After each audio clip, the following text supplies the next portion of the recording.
Hello ji, अस्सलाम वालेकुम, welcome back. I am Shahjahan, नाम तो सुना ही होगा। तो लेट्स स्टार्ट। आज की वीडियो शुरू करने से पहले चैनल को सब्सक्राइब करके बेल आइकन ज़रूर प्रेस करें। वीडियो को लाइक नहीं किया तो वीडियो को लाइक करें। आज का व्लॉग स्टार्ट करते हैं। सुबह का टाइम है। अभी मैं जो है ना, कल की तरह आज मैं ज़्यादा फास्ट दौड़ा हूँ, तो वर्जिश करके अभी आया हूँ घर। आप देख सकते हैं पसीना पसीना हो गया है।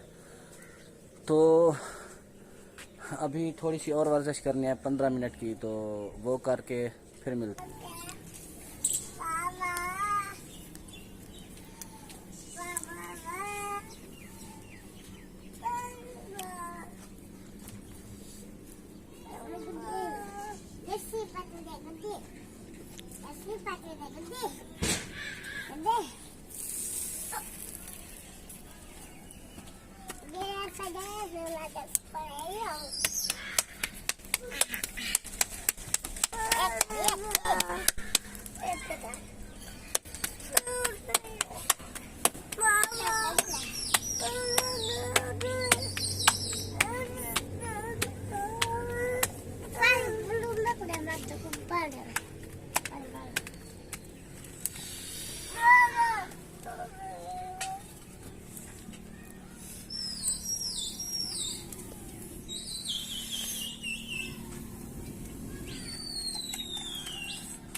आज माशाल्लाह जी नाश्ता गुड़ से कर रहे हैं, तो ज़बरदस्त। मतलब आज सर्दी तो है, लेकिन सूरज अभी तक नहीं निकला, तो सर्दी इतनी ज़्यादा नहीं है, थोड़ी सी है। तो अभी हम नाश्ता कर रहे हैं।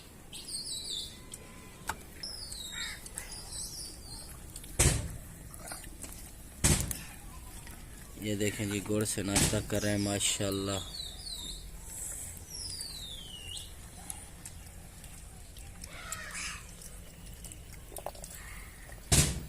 ऊपर मौसम चेक करें, यहाँ पे कबूतर ये लोग उड़ा रहे हैं। अभी ये देखें सूरज अभी तक नहीं निकला।